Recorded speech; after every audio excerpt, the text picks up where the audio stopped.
Greetings and welcome to the latest episode of Si Yo Fuera Una Canción, If I Were a Song. We are a community-based podcast and radio show in which people of Santa Ana, California tell us in their own words about the music that means the most to them. I'm Elizabeth Le Guin, your program host and director of this project. The project is based on my conviction that we people in the modern urban world need to learn to listen to one another, and that music and all it brings us is the perfect place to begin. My name is David Castañeda, music researcher here for the Si Yo Fuera Una Canción podcast. I'm so happy to be a part of this project, using my scholarly training and my performance experience to bring you the stories, music, and lived experiences of those living right here in Santa Ana. On the whole, our show makes it pretty clear that Santa Ana is a city of immigrants. If an interviewee was born here, in every case to date, their parents or perhaps grandparents came here from somewhere else. Thus, daily life in Santa Ana takes place against a backdrop of displacement and resettlement. This can be said of a lot of places in the United States, but that sense of connection to elsewhere is stronger here, and people want to talk about it more than in any other place I've known. Tiana Chambers is one of that group of our interviewees who chose to come to Southern California as adults from another part of the United States, and who found in Santa Ana the compelling sense of belonging and the rich texture of community life that makes the label of Santanerics a badge of pride as well as of identity. Great. Well, welcome, Tiana. This is my opportunity to get you to know you because I didn't know you before this interview, and I'm really looking forward to that and to hearing about you and your work here in the area of Santa Ana and sharing your songs with our listeners, which is always a lot of fun. So if you would just start out by telling us your name, if you like to share your age, the pronouns you use, and maybe a little bit about how it is you came to be in this part of Southern California. Okay. Thanks for having me. It's also very nice to meet you. Having these type of interactions in the time of COVID, all interaction is important, and I'm grateful for it. So thank you for inviting me to even be here to speak. My name is Tiana Chambers. I am 39 years old. And I actually have lived in Santa Ana for 15 years, starting in 2005. I moved to Santa Ana I'm from Philadelphia, born and raised. I went to high school in Tulsa, Oklahoma for a while, and then went to college in DC at Howard University. And at a certain point, I was living on the East Coast when 9/11 happened, and my life was just kind of like, well, what am I going to do? What's next? College and stuff like that was kind of like just the forefront of like, what's my next step? I have a aunt that lives right on the border of Tustin and Santa Ana, like on McFadden and like Lyon. And I moved, she told me, you should come out to California. The UC system is like really great once you get your residency, and all this sounded great. So I moved to Southern California. I worked for a while. I was, just kind of out here young, trying to find my way. Eventually moved to Santa Ana in 2005 with a few of my best friends at the time. At that time, I had begun working for a church in Tustin, and that I was working for the church, and I kind of became a missionary for the church. At some point, I was running an after-school program in the Delhi area of Santa Ana that was started by a friend of mine that is also very active in Santa Ana, my friend Lori. She started the program there and then moved into another position. And then I took over as the director of the learning center there. And then I started to split my time between that location and our sister location in Mexico, where I was basically living in Mexico for most of the week and then coming back to the States for the weekends. So that's like... You're kidding. Yeah. That was Well, what were you in? Were you in Tijuana or where? yeah, it was actually a little I would always go with a pastor or someone else that drove. So I wasn't exactly like sure of the exact place, but I know it's right off of the toll road where you can it splits off TJ to Tecate, and we would go, it's a little more south of TJ. And it was called Villas del Uh-huh. Sol. And yeah, I Hmm. was living there, had a little apartment there. The church had an apartment there, and I was employed through the North American Mission Board as a missionary to the churches there.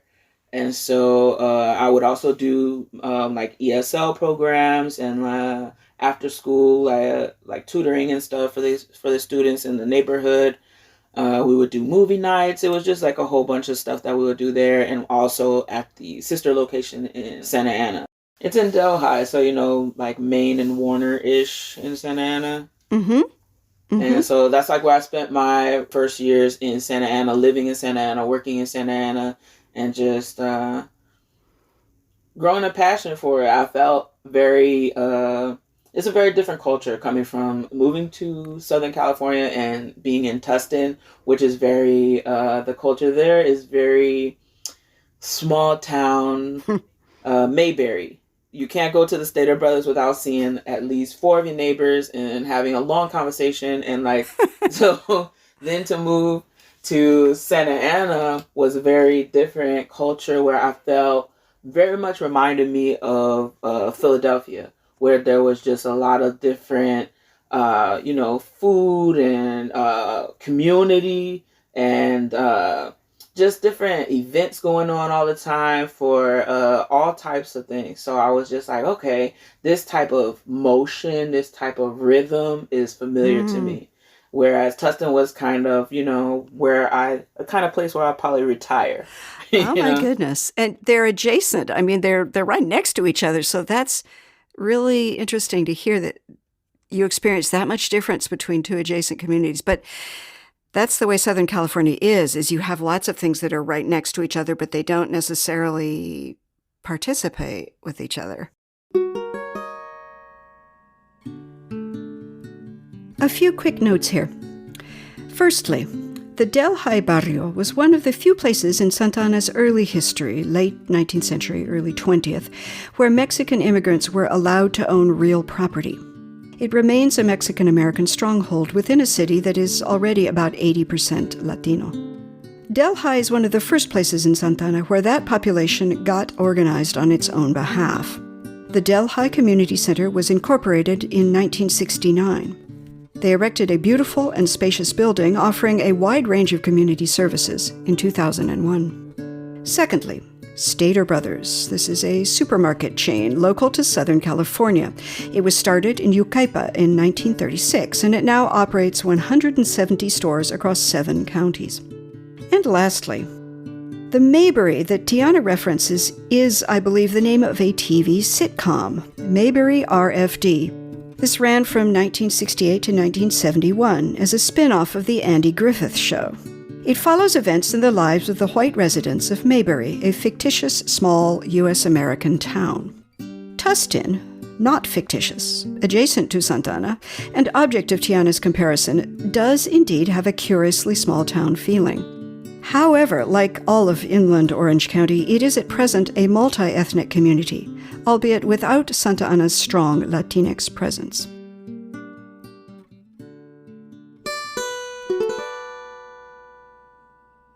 Right. I think Southern California for me, or California in itself, is very much about having each place having its own distinct identity seems very important. And it's kind of what I like about California because I feel like when I go to certain places in California, I can point to a place in the United States that it reminds me of. It's not exactly like that, but it's like, okay, this is like that vibe. So, for example, when I go to Oakland, I feel like Oakland is very much a Philadelphia vibe, whereas San Francisco, right next to it, pretty close to Philadelphia, is New York City. But I would say San Francisco is more New York City vibe, whereas they're very close, but they still have that little difference of, Yeah. how they flow. Yeah. That's fascinating. And it's also I'm really amused and fascinated because, as you may know, a lot of the people I interview for this show have come to live in the Santa Ana area from Mexico. And I've had more than one or two of my interviewees tell me, when I ask them the why Santa Ana question, what brought you here to this particular part of Southern California, very often they will say something kind of along the lines of what you just said, that Santa Ana reminds me of home. But of course, home in their case is Mexico. Sometimes it's Mexico City, sometimes it's a pueblo. But that is so revealing of what this city that we're in. I mean, it's kind of like a chameleon, it's kind of all things to all people who choose to live here, I feel. Right. I agree. I think that it really just it has its own very like welcoming, homey vibe where it's kind of like, it's the city you go to if you want to, make your new home in Southern California without feeling like you're just, LA has a very alien vibe to it, right? Like everyone's there from somewhere super far doing something super far out. And in Santa Ana, I feel like, you can go to Huntington Beach, people are surfing and it's the beach thing. But when you're in Santa Ana, you feel like, this is the place where you get a home cooked meal and, you sit at the table and play cards with your siblings and like make jokes. Like that's the feeling you get. That's the feeling I get from Santa Ana in comparison to all the other places I've been, in this small area. It just has that very distinct homey vibe. Yeah. Yeah. That's a really wonderful kind of shout out to the city that we share. I lived in LA for 15 years before I got my head together enough to realize that down here was where I needed to be. And it was 15 lonely years, I had a good job, but that was about it. Yeah, so I do agree with you, and I really like the way you put it.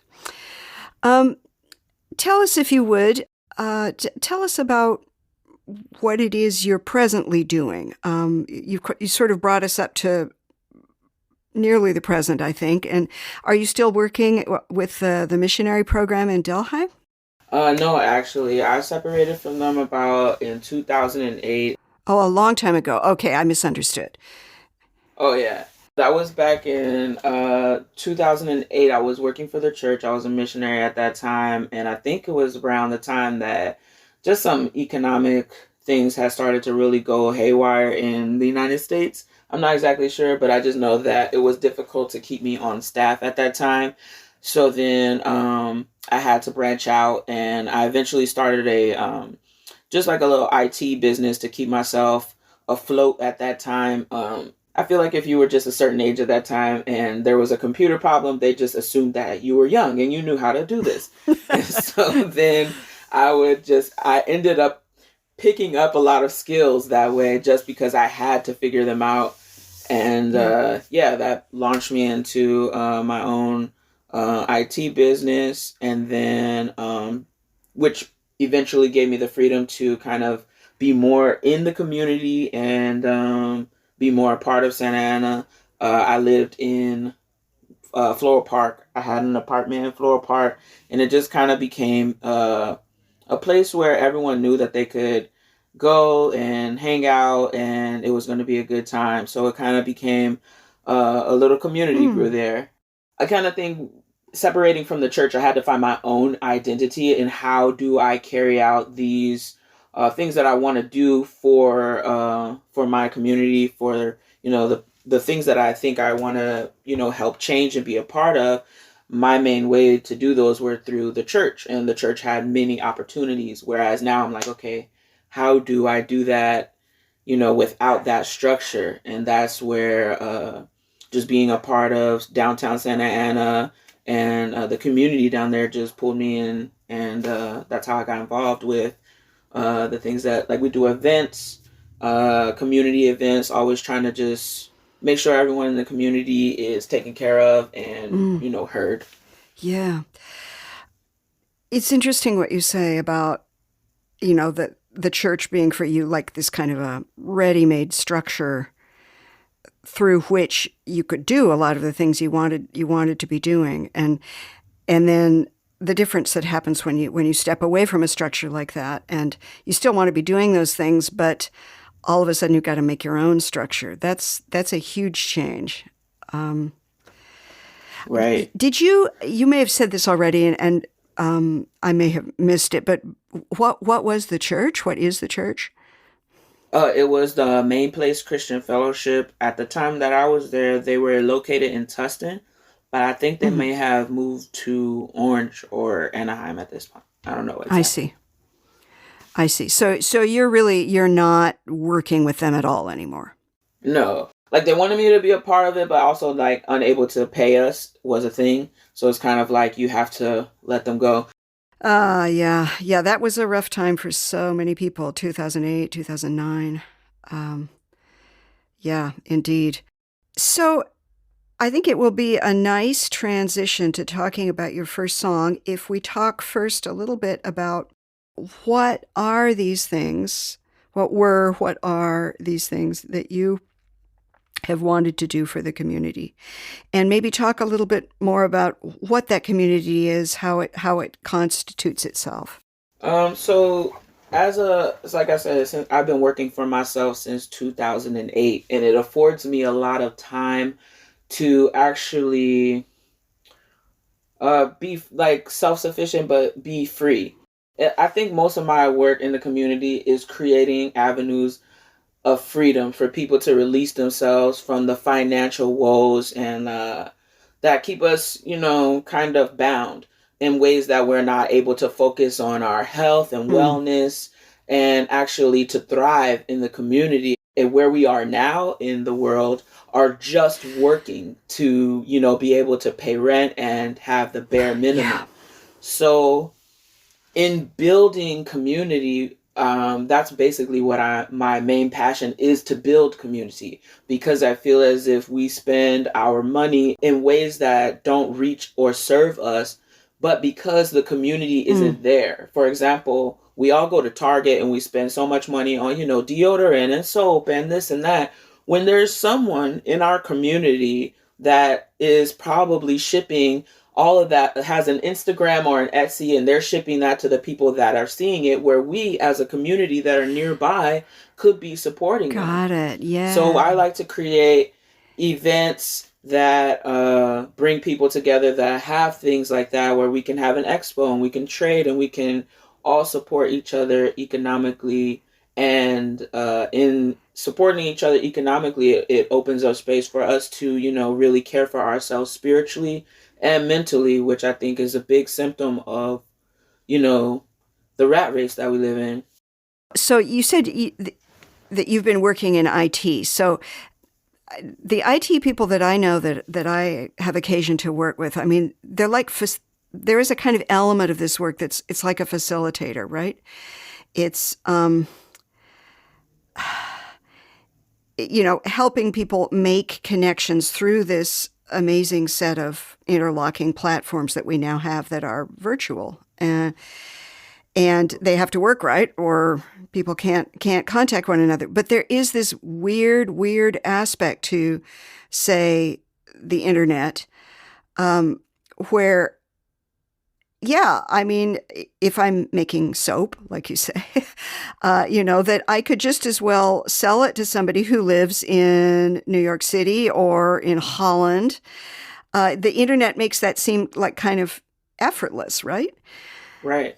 And meanwhile, there's the person down the street who really needs soap and goes to Target and gets soap that was made perhaps in China. There's a kind of real craziness about that. And so what I hear you saying is you're kind of almost like swimming upstream against this stream of commerce that is like delocalizing so much of what we do and how we live. Would that be accurate?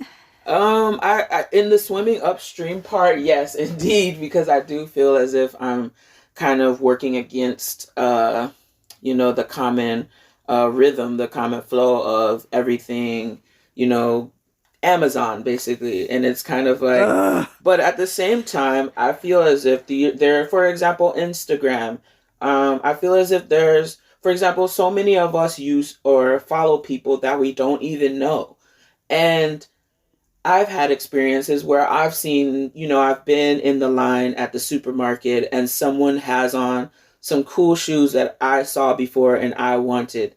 And I have this moment where I want to like engage with them about it, but I feel weird. But I'm like, why Mm. don't I feel weird about following, these celebrities or actors or people that I'll never meet that I don't know, but this person that I could actually build community with and maybe like, go clothes shopping with or something, build some sort of a connection with, I feel averse to even approaching them. I should feel good to say, hey, I love your shoes. Maybe we should follow each other on Instagram. And once we get into the rhythm of, knocking out that weird ego part of like, oh, I feel weird, I don't know, and just doing that and making that a point to actually connect with the people that are near you, I think we can use these things in a more beneficial way. Mm. Mm. Well, I'm so in agreement with you. I think there are a lot of factors at work in contemporary society that separate us from the people who are literally next door or in line at the supermarket or what it may be. And you do have to kind of push against them to make something different happen.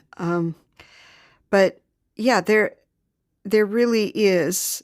This gets said a lot, and it gets said a lot, particularly in this age of a pandemic. But there really is something about in-person contact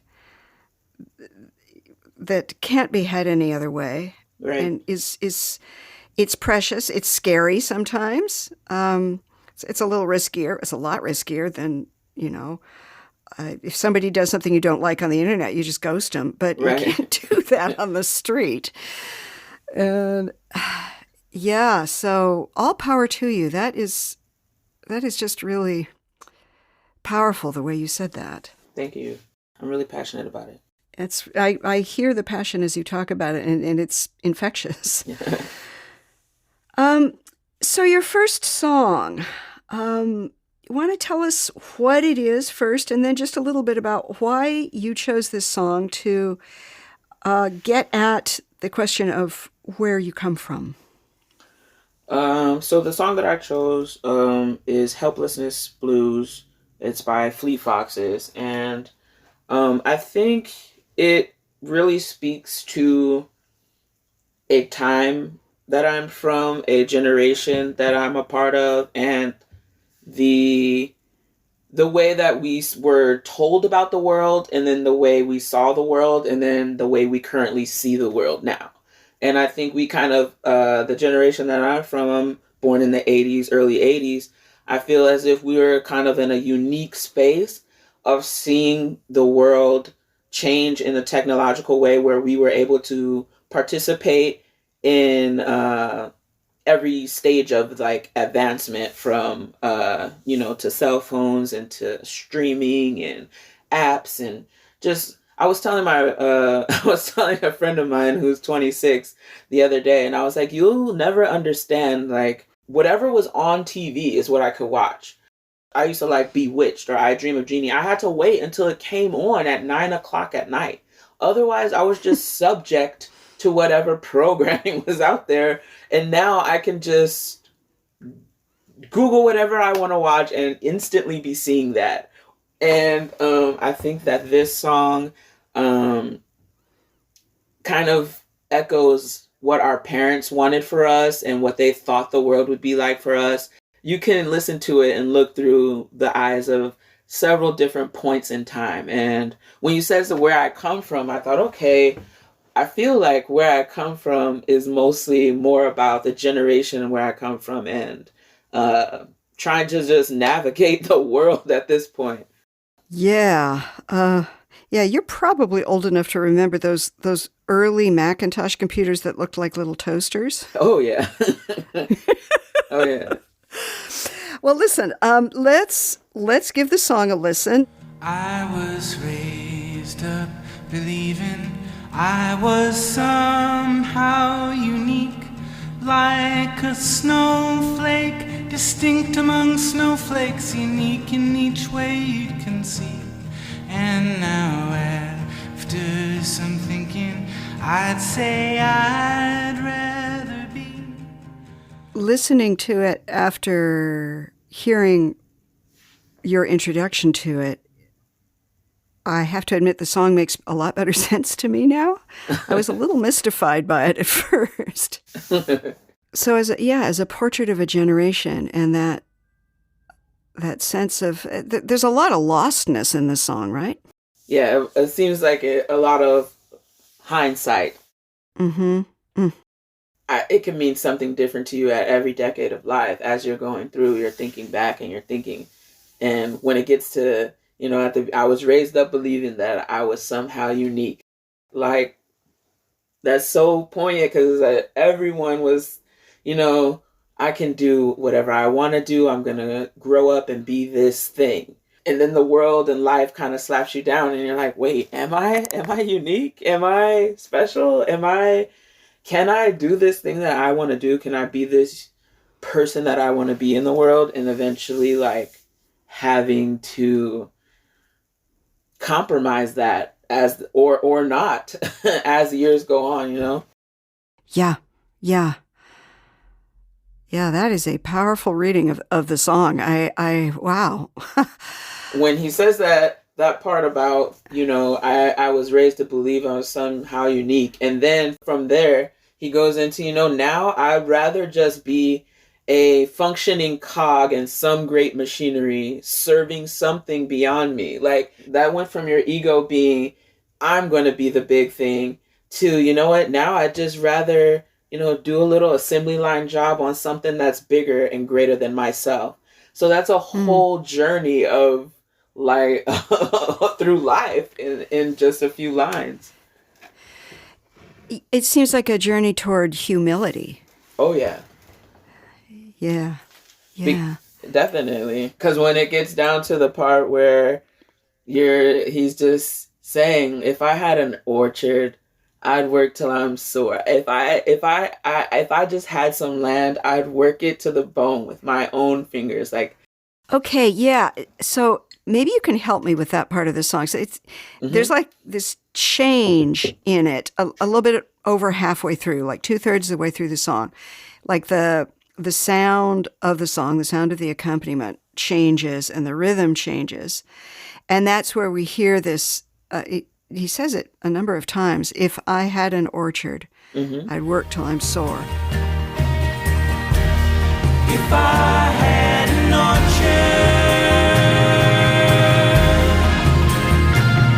I'd work till I'm raw.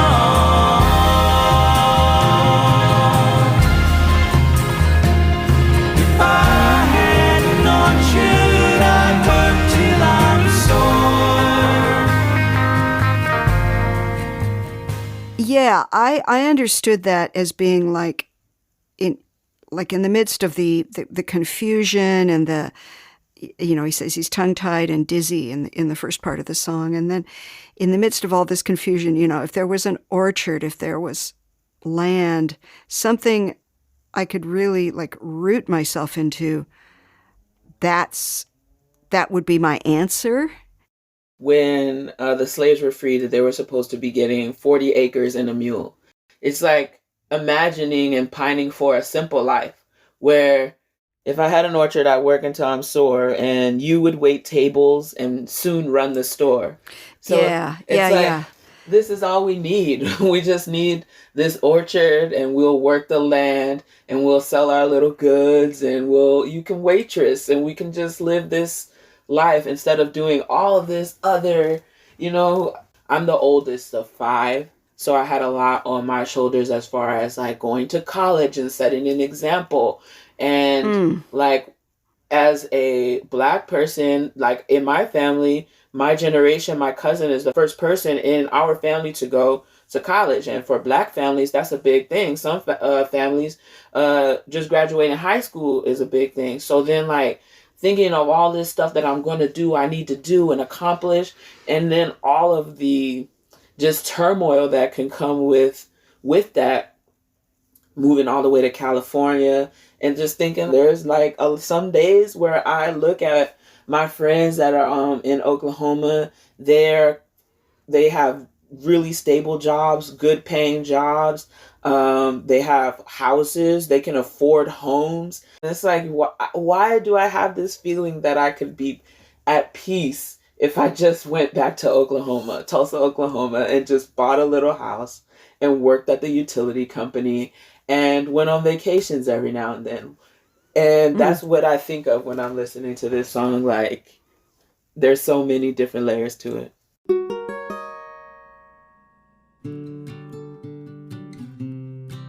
The Fleet Foxes formed as a band in Seattle in 2006 and have released 5 albums and various EPs to date. They name Bob Dylan among their influences, and their art resembles his in the way it uses music as a kind of frame or setting for strong lyrics that reflect or exhort or tell it like it is.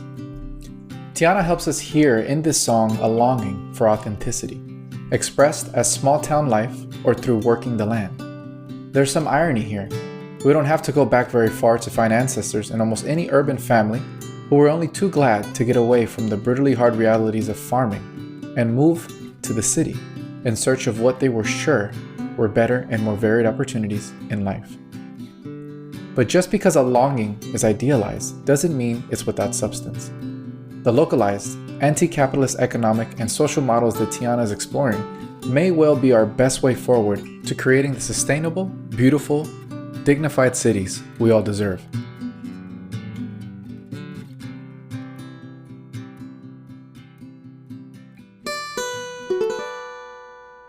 I have to ask you if you've had anything to do with the community garden initiatives that are going on here in Santa Ana. Yes, actually, I have a friend, my friend Blue. They run the Santa Ana Community Gardens. They're working there, and I go volunteer sometimes on Fridays when I can at the Monroe Garden. But I'm actually, I grow cannabis, and I've recently gotten into growing like fruits and different vegetables from being involved in Santa Ana Gardens. Mm-hmm. Mm-hmm. I know you can learn so much by going to those places and just seeing how they're doing stuff. Yeah. I mean, I can, speaking personally, I can definitely relate. One of the things that got me to move to Santa Ana was that by moving this far down into Orange County, I could find a house that actually had a yard. Yes. And I garden, I grow fruit and vegetables and flowers. And yeah, this is easy to say and impossible to really fully express, except maybe in a song like this. It's like, that's where my feet really touch the earth. Right. And yeah, like this song is the feeling that you feel when you are in your garden and you're, taking care of your plants and you're making your soil right. And like this song is that feeling it's home. And that's why when I wanted to use this song today, when I'm talking about Santa Ana, like that's as the same as this song gives you that feeling. That's how Santa Ana made me feel when I first came here. I felt like, okay, like this, I can settle here. I can feel at home here. They say home is where the heart is. In the story of my life, Santa Ana has more than a few chapters. Yeah. Well, that is just a really beautiful kind of little poem to this place where we live, which I also love. But I just love hearing you talk about it this way. Yeah, love of place. And another thing that I think is kind of hovering in this song is the way that the lostness and the confusion of the first part of it, that's all tangled up with what it means to be living in big cities, which most people now do live in cities. There's been this, over the last 80, 90, 100 years, there's been this huge migration from the country into the cities. It's taking place all over the world. And cities are magnificent and wonderfully challenging, and I've lived in cities all my life, but there are things that it's very hard to find in cities, I guess I put it that way. Right. Cities are very disconnecting for community, because I feel as cities are, they're made of concrete, so they kind of disconnect us from nature. And so in us, we as humans, we are nature, which means and part of our nature is connection. And cities kind of are a structure of individuality that doesn't allow as much of a community to thrive. It's just more difficult. It's not impossible. But when you get to like part of the song that says, "To the men who move only in dimly lit halls and determine my future for me." And it's like you get into, that's how that in cities where we have our jobs and we mostly connect over the things that divide us, like politics and stuff like that, where we're, in our little apartment watching the box that's connected to the wall tell us what we want to hear. Yeah. Yeah, and I mean, moving to the country, that is one way to address that. But I think also addressing the denatured parts of city life from within the city. Yeah. There's some good work there. And it sounds like that's the work that you're committed to. Right. We're in the city. We're here. This is how it is. So now we have to, create the veins of connection in whichever ways we can. It gets difficult because you want to do everything. You want to have so many different things going, but it's like you have to build the community so that you can build the community. First, we're reaching out to the people so that you can be a part of it. And from there, each of us can, spread more branches. Yeah. Well, this is a really natural place to kind of pivot and start talking about your second song, which is the one that expresses your hopes for the future. And we're kind of already going there a little bit, I think. You're already talking about this kind of set of interlocking commitments that you have made and that you are living here in this very urban environment, which is Santa Ana, but like bringing values into it that don't participate in the alienation and the distancing, the human distancing that is so characteristic of cities. So this second song, the Killing for Love by Jose Gonzalez, how does that song connect to those values and connect to your hopes for the future? I think it connects to my values and my hopes for the future because the song is mostly questioning the value in love that would cause you to do something like take a life or to hate. And I think that's the next step. We've all been raised that, love is, the grandest thing, but we're progressing to a point where we're starting to question that love and what it causes us to do and the things we've done or do in the name of love. And I think just that question is telling, and it looks like, a seed of evolution for the future. Yeah, the whole song is one big question, right? I mean, it's a rhetorical question. He says, "What's the point if you hate, die, and kill for love?" And he doesn't try to answer it because maybe it is one of those questions that do kind of answer themselves. Right. I mean, if there's even a moment of pause where you have to think about it, like, well, wait, like, this is love, we're talking about. So then we oftentimes attach, like, I would kill for this or I would die for this. And it's like, but whoa, let's pump the brakes and really examine that. And just in the examination of it, I think changes the way that we, compute things in life and value and what things mean to us. What does it mean to you if you're willing to do something that's kind of against what we say we are, then why is this belief held so important? I gotta say, this reading of this song, it does take me back to like church-related matters, and specifically just my sense of some of the core teachings of Jesus Christ is this idea that love can't be in the service of hate. Love can't be in the service of doing things like killing. And that sounds obvious, but actually living it is quite challenging. Right. And I mean, you see that in the history of the church itself, I got to say. Right. The amount of not just killing, but let's be honest, genocide that has gone on in the name of Jesus Christ is pretty appalling. And then here comes this song, which is like super, super understated, asking this question once again. I am not a Christian, and Si Yo Fuera Una Canción is not a religiously aligned organization. That said, as a human, I do find valuable and beautiful material in the core texts of many religions, the Bible among them. And as a historian, I find it illuminating, if as here sometimes also appalling, to compare the worldly behaviors of organized religions to the values expressed in their core texts.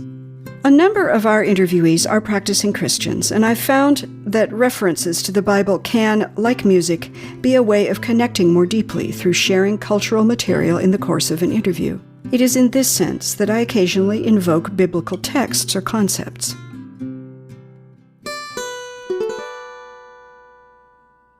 Right. In the name of love, so many things have been done that are antithetical to our belief in love. And so I think before we continuously move forward with our ideas of what community is and who community is and what we would do for the community, we have to take a look outside of that. And if we want harmony in the future, it's completely fine for me to love and embrace the things that I do, but in embracing those things, I have to also make sure the ripple effect of that doesn't harm anyone else. And when we talk about, like what we've done for love or what we would do, we have to really check ourselves and think to ourselves like, whoa, I have to, reduce the harm that I'm doing to others from wanting to believe or think the way that I think or have the things that I have hold dear to me. Yeah.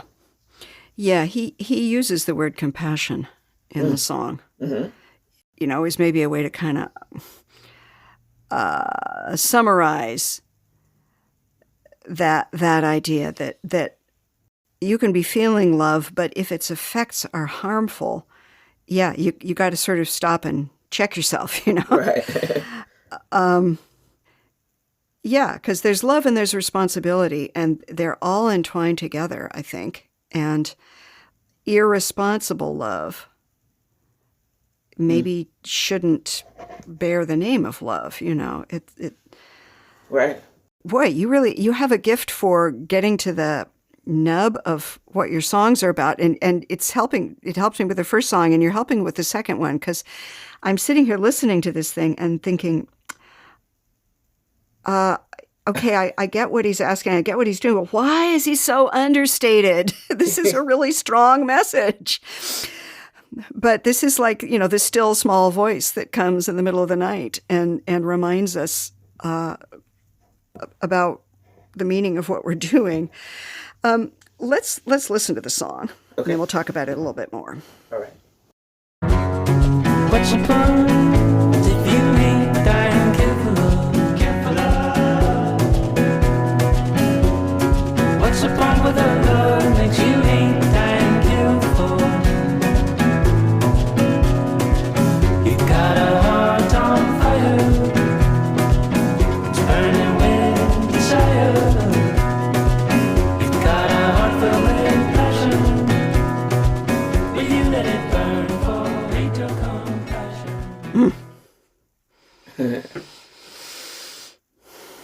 Indeed. What's the point?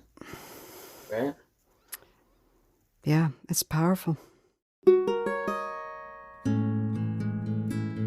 So, Jose Gonzalez, really interesting figure. I will admit that given the context of our show, when Tiana gave me the name of this artist, whom I didn't know beforehand, I figured it was another Latino artist because of his name. But he turns out not to be that at all. He is of Argentine parentage, but he grew up in Sweden, and he sings primarily in English.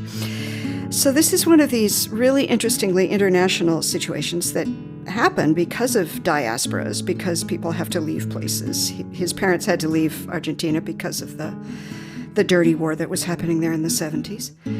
And I was surprised to hear the tone of his music and the language in which it was being sung. And I'm kind of interested in your reaction to hearing his music and getting to know it a little bit. To be quite honest, it wouldn't be something that I would call, quote unquote, Latin music or Latino music, musically.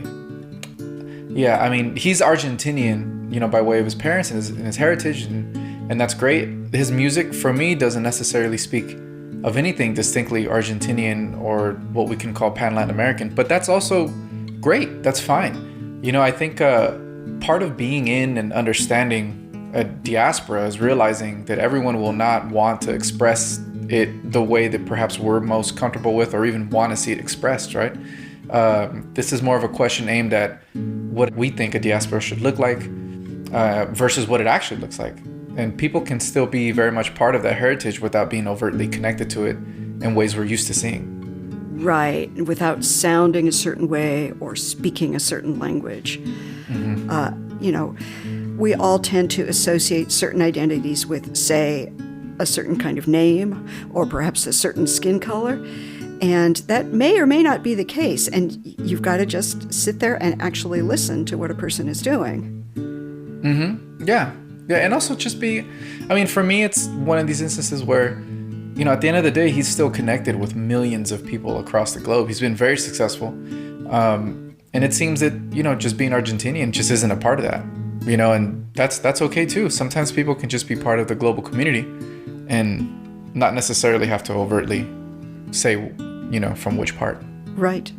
And, well, not only does he not, quote unquote, sound Argentinian, he doesn't, at least to my ears, sound Swedish either. He sings in English.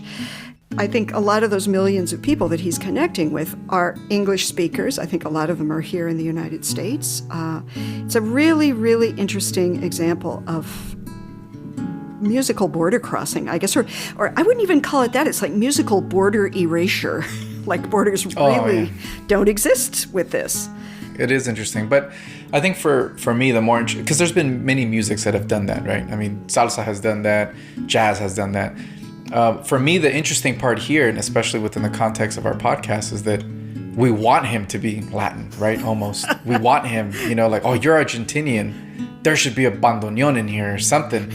But that's more, that's where we have to restrain ourselves. We're forcing people to be who we think and want them to be, when that just isn't the case. He's creating music the way that he wants, and it resonates with people.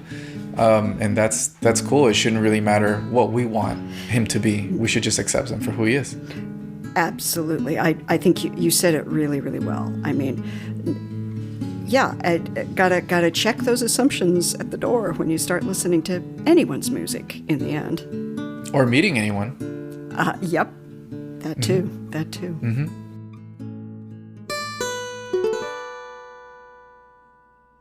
The line that says, you've got a heart filled with passion. Are you going to let it burn for hate or compassion? And I think that's the question. We have to filter our passions and our motives and everything we're doing.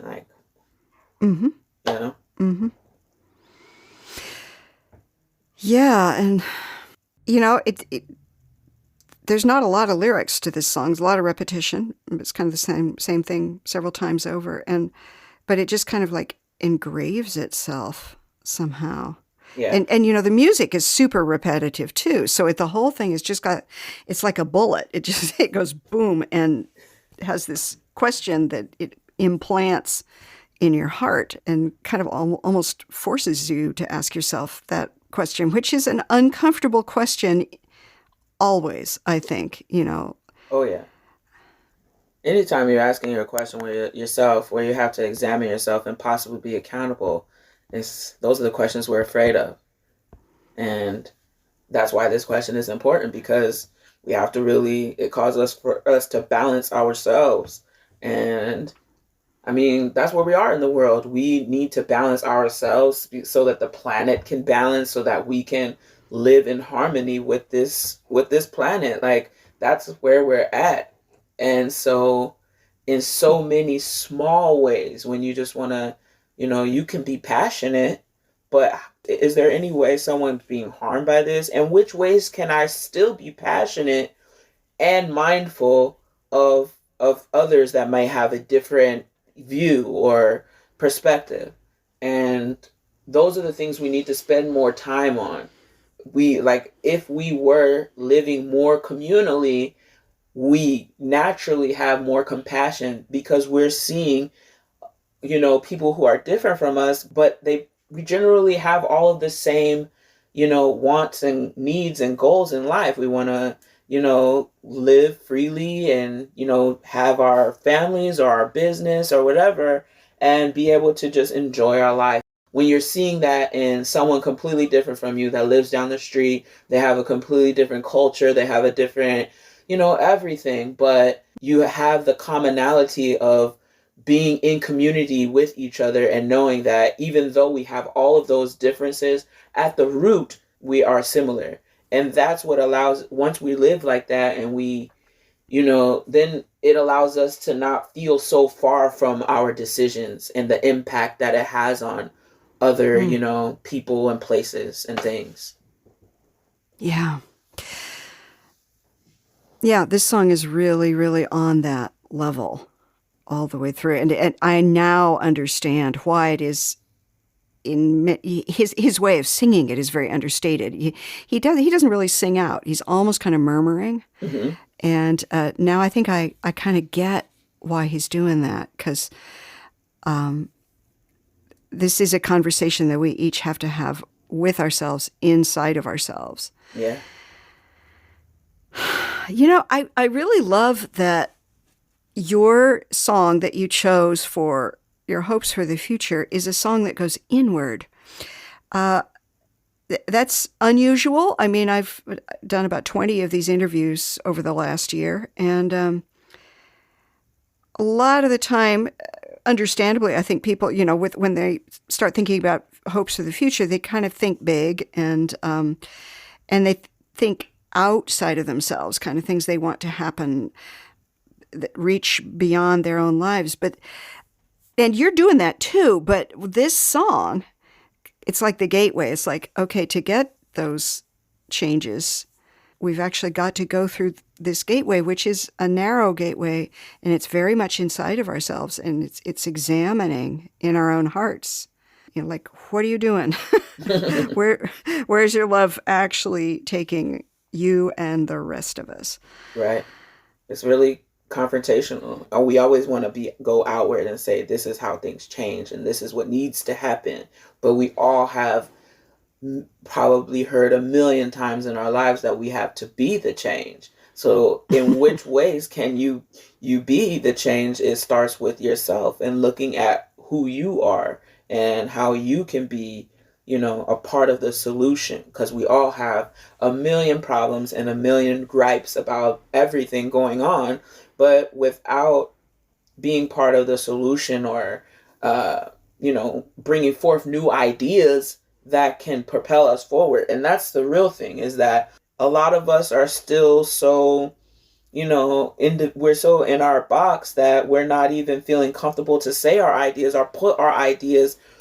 There's pretty much a certain group of people whose ideas are supposed to change the world, where we all have the capability to put our minds together and collaborate in community and really make change. And going inward is the first because you have to feel that confidence. You have to know who you are and, know that your integrity is right in order to really feel as if you have something to give to the world that's, of value. And, that's how you get there. Yeah, so it kind of loops around. The way Yeah. we're kind of back at where you have to come from in order to get to where you want to go. Right. I think this song also makes it clear, just kind of the way it sounds, it's got this kind of forward momentum that never, ever, ever stops.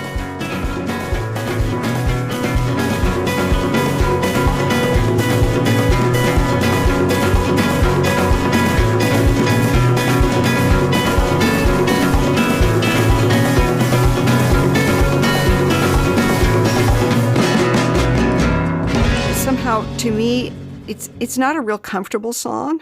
It's not a song where I kind of put my feet up and say, "Oh, that's nice,"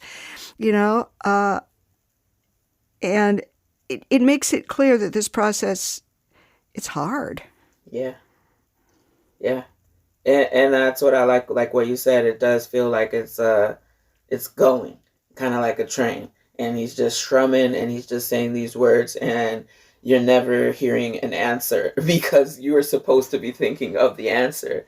And that answer is probably always changing because we're always living through different moments in life where we have to check, our compass. And I feel a lot of us are often, we don't have much time to stop and really make sure our mentality is right because we're just, rushing through trying to, what's my name, what's my station, just tell me by now. It's like so we oftentimes don't even have time to check on ourselves and what we believe and what is going on and how that's possibly even, maybe affecting someone negatively because we don't have time to check in.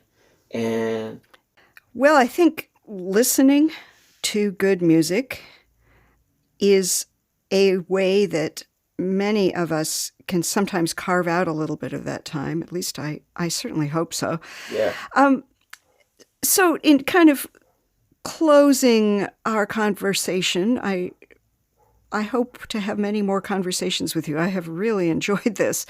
But in closing it for now, for purposes of today's show, I want to ask you just if you feel like sharing with us, what are some of your particular rituals or kind of go-tos that you use to generate that space that you just mentioned, where the space where we can check in with ourselves in an authentic way? How do you make that happen in your life these days? Oh, well, like you said, music is a really great space for us to really, I feel like you can listen to music and music can speak to you. When I'm listening to music, I'm listening to what it's saying and what it's like. You hear music and you like it, or you'll hear certain things and it's like, well, what is this song actually saying? Should I be saying these words into the universe for my life? Because sometimes songs are saying, I'll never breathe again if you're not there. And you're like, well, wait, maybe I should breathe again. Let me not sing that. But then maybe you're in a space where you're feeling like singing that type of music and that allows you to feel your feelings and say, I do feel like I'm not going to breathe again because I lost this person. But let me work on my breath and maybe meditate and take some deep breaths and listen to this song and feel my feelings and release that. And I think music is a space that's carved out for us to, check in with ourselves. If you are into music and, if you relate to music, I think that's the way that I do it. And that's just one of the ways. But I think that's a way that everyone probably could. Yeah, it's a kind of thoughtful listening. There are many, many kinds of listening, and not all of them are very conscious. But yeah, what you're talking about there, for sure. And artists like this guy, Jose Gonzalez, are, both the artists you chose today, they're really, really good for that. Oh, yeah. They're like guides, Yes, indeed. Exactly like that. Yeah. Thank you for sharing these songs with us. And for the wonderful wisdom that you just brought to talking about them. I feel like this has been such a rich conversation. I'm really, really inspired by it. Well, thank you for having me here. I have been blessed to even share this space of conversation. I welcome it, and yeah, I hope we get to have more conversations, because I feel like rich conversation and like actually digging deep into things is we need to do this more. There's so much for people to share, and we have a lot of shallow interactions, and it's like, no, we have the capability now with all of this technology to actually have more deep connection and conversation. So I'm excited to have been here to share. Me too. Yeah. Thank you so much, Tiana. Thank you. Tiana manifests her belief in community and pride as a Santanera through her skills as a cultural promoter and event facilitator. She says, if you're a vendor, artist, would like to host a workshop, or a promoter looking for space, hit up at Retreat Yourself on Instagram. We'll provide the address on our website, and of course we'll share it as well on our own Instagram platform at SYF_podcast. We're really looking forward to the day, which we're sure will come sooner or later, when our public health situation permits us to enjoy our neighbors' wonderful workshops, events, craft sales, and art shows in person, as well as virtually. Would you like to know more? On our website at siofuera.org, you can find lyrics to the songs we discuss, our blog about the issues of history, culture, and politics that come up around every song, links for listeners who might want to pursue a theme further, and some very cool imagery. You'll also find playlists of all the songs from all the interviews to date, and our special staff-curated playlist as well. We invite your comments or questions. Contact us at our website or participate in the Si Yo Fuera conversation on social media. We're out there on Facebook, Instagram, Twitter, and TikTok. And then there's just plain old word of mouth. If you like our show, do please tell your friends and your families to give it a listen. And do please subscribe on any of the major podcast platforms. We'll bring you a new interview every 2 weeks on Friday mornings. Julia Alanis, Cynthia Marcel de la Torre, and Wesley McClintock are our sound engineers. Zoe Broussard and Laura Diaz hold down the marketing. David Castañeda is music researcher. Deaneira Garcia and Alex Dolvin make production possible. We are a not-for-profit venture currently and gratefully funded by the John Paul Simon Guggenheim Foundation. For now, and until the next interview, keep listening to one another. I'm Elizabeth Le Guin, and this is Si Yo Fuera Una Canción, If I Were a Song.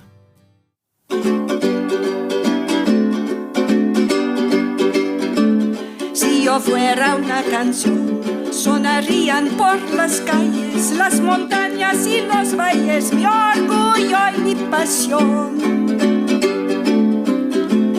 ¿Quién soy yo de corazón? Soy una ola, soy una onda, una vibración que ronda por el universo vivo. Y sonando soy testigo a nuestra unidad más honda.